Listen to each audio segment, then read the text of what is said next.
બનાવવા માટે ઉમિયા પરિવાર સમિતિના સભ્ય રોયલ ગ્રુપ, શિવશક્તિ ગ્રુપ અને ખાસ ઉમિયા પરિવારની આખી ટીમ, ખાસ કરી પ્રમુખ કિશોરભાઈ કેસરિયાભાઈ, આપણા ભંડુભાઈ જેને કહીએ, અને આખી ટીમ, ઉમિયા પરિવારની આખી ટીમ છેલ્લા 3 દિવસથી સતત મહેનત કરે છે અને આ તમે જે જોવો છો કે આપણે સૌ દ્રશ્યમાન થાય છે. એ સિવાય ખાસ કરીને જ્યારે પાટીદાર સમાજની વાત હોય ત્યારે આજના નાસ્તાના દાતા, આપણા સૌનું ગૌરવ, આપણા પાટીદાર સમાજનું ગૌરવ, આપણા ગામનું ગૌરવ, ખાસ કરીને વાત કરું તો સ્વર્ગવાસી મેઘજીભાઈ રાજાભાઈ ભેસડિયાની પૌત્રી ડોક્ટર પ્રતીક્ષાબેન પટેલ, યુકે હાલ લંડન છે, તેમના તરફથી આજે આ નાસ્તો આપવામાં આવશે. કોલ્ડ ડ્રિંક્સ 2 દિવસ પણ એના તરફથી આપવામાં આવશે. અને ખાસ આપણા સંદીપભાઈ ખાન, રમેશભાઈના પુત્રને વાત કરી કે આજે 2 દિવસનું આયોજન છે તો 1 દિવસ આપણે કંઈક કરીએ. એટલે સંદીપની દુકાને ગયા અને સીધો મોહન બાપાને ફોન કર્યો અમેરિકા, અને 1 દિવસના સ્પોન્સર અમે પણ મને કે 2 દિવસનો ટાઈમ આપો. આપણે ખાસ ડોક્ટર પ્રતીક્ષાબેનને આ તકે આપણે યાદ કરવા પડે. શું કામ કે દેશ વિદેશમાં રહીને પણ પોતાના ગામની ચિંતા કરે છે. કારણ કે મારા ગામની અંદર આવા મારા પાટીદાર ભાઈઓ અને બહેનો જ્યારે ભેગા થયા હોય, હું ભલે ખૂબ દૂર છું પણ મારું હૃદય મારા ગામમાં છે. સાહેબ, હૃદય મારા કોલકી ગામની અંદર છે, મારું હૃદય મારા ગામની અંદર છે. ત્યારે ખાસ આપણે આ તકે મોહન બાપા ભારોડિયાને પણ યાદ કરીએ યુએસએ થી, અને પ્રતીક્ષાબેને આપણે એક શુભ સંદેશો આપેલો છે અને એ શુભ સંદેશો આપને વાંચી સંભાળું છું અને દરેક બહેનોને પણ આ પત્રિકાએ આપવાની છે.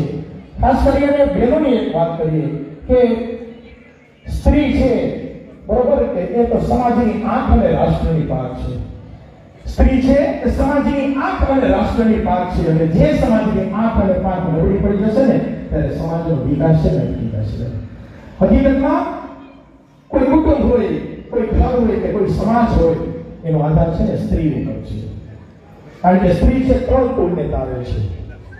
સ્ત્રી છે 3 કુળને તારે છે.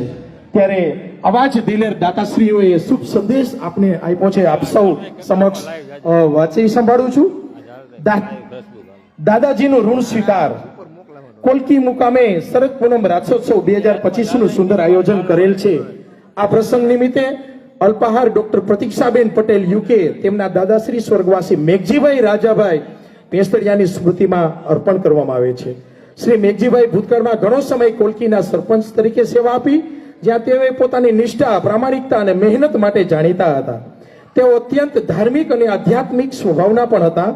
ઘણા વર્ષો સુધી તેમણે પોતાના નિવાસસ્થાન ગામના વડીલો માટે સત્સંગનું આયોજન કરેલું, જેમાં તેઓ નિયમિત રીતે રામાયણ, ભાગવત અને મહાભારતનું પઠન કરતા. ઘણા કામનો બોજ હોવા છતાં પણ તેઓ આ પવિત્ર સેવા કદી ચૂકતા ન હતા. આ રીતે લોક સમાજને ભક્તિ અને શ્રદ્ધાથી જોડતા તેમનું જીવન દયા, નિષ્ઠા અને ભક્તિથી તેજસ્વી ઉદાહરણ હતું.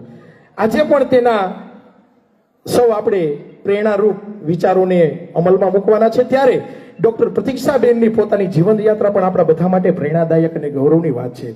બાળપણથી જ પ્રતીક્ષાબેન ધ્યાન કેન્દ્રિત, મહેનતુ અને લક્ષ્ય કેન્દ્રિત સ્વભાવ ધરાવતા હતા. તેઓ તેના દાદાજીને ખૂબ પ્રેમ કરતા હતા, માન આપતા હતા અને મૂલ્ય જીવન પોતાના જીવનમાં શીખવાની ભાવના ધરાવતા.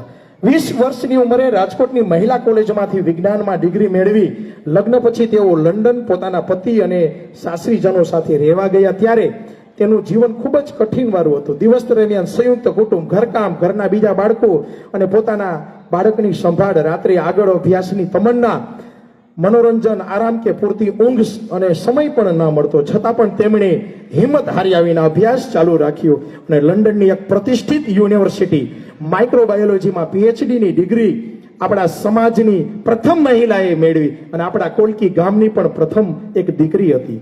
તેમનો વ્યવસાય પ્રવાસે પ્રોક્ટર એન્ડ ગેમ્બલ PNG જેવી વિશ્વની એક મોટી કંપનીથી શરૂ થયો, જ્યાં તેમની નિષ્ઠા અને નેતૃત્વના કારણે તેઓ ડિવિઝનના વડા બન્યા.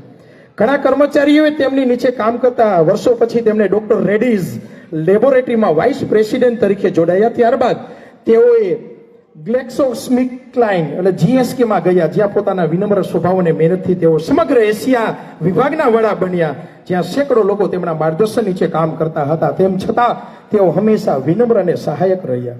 જીવનમાં અનેક સંઘર્ષો મુશ્કેલીઓ હોવા છતાં કદી ફરિયાદ કરી નહીં, નિરાશ થયા નહીં.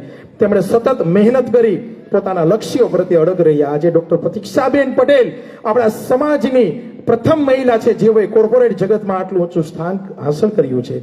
તેમની અસાધારણ યાત્રા નવી પેઢીની યુવતીઓ માટે અડગતા, નિષ્ઠા અને પ્રેરણાનું તેજસ્વી ઉદાહરણ છે. આજના તહેવાર પર આપણે ડોક્ટર પ્રતીક્ષાબેનના જીવનમાંથી પ્રેરણા લઈને કોલકી ગામની તમામ બહેનો, દીકરીઓ દેવી શક્તિ અને જાગૃતિનો ઉત્સવ મનાવીએ, જેથી દરેક તેના સપના પૂરા કરે, સમાજ અને વિશ્વમાં તારાની જેમ એ ચમકે.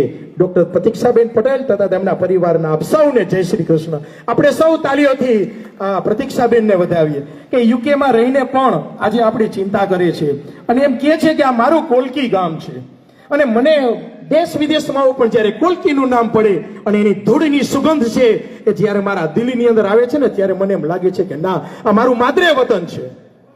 કહેવાય કે આપણું કોલકી ગામ કેવું છે સાહેબ, કે ધૂળ ડેફાને પાણા હોય, ભીતે ભીતે છાણા હોય, પણ મળવા જેવા માણસો હોય. ઉકરણાને ઓટા હોય, ટાણા એવા ગાણા હોય, માથે દેશી નરિયા હોય, વીઘા એકના ફરિયા હોય, બળદના બે જોટા હોય, પણ બધાના દિલ દરિયા દરિયા હોય છે. સાહેબ, આપણું આ કોલકી ગામ છે. અને ત્યારે પ્રતીક્ષાબેનને એમ થાય છે કે મારું આ કોલકી ગામ અને મારા પાટીદાર ભાઈઓ અને બહેનો જ્યારે આ સરસ મજાના શરદ પૂનમનો કાર્યક્રમ ઉજવતા હોય ત્યારે હું દૂર છું, છતાં પણ મારી લાગણી અને મારો ભાવ છે એ મારા કોલકીના પાટીદાર સમાજના ભાઈઓ અને બહેનો સાથે છે. આપણે જોરદાર તાલીઓથી ફરીથી પ્રતીક્ષાબેનને વધાવીએ. ખૂબ ખૂબ આભાર. સરસ મજાની આ શરદ પૂનમની પૂર્વ સંધ્યાએ આગલી રાત્રે જ્યારે આપણે સૌ ભેગા થઈએ છીએ ત્યારે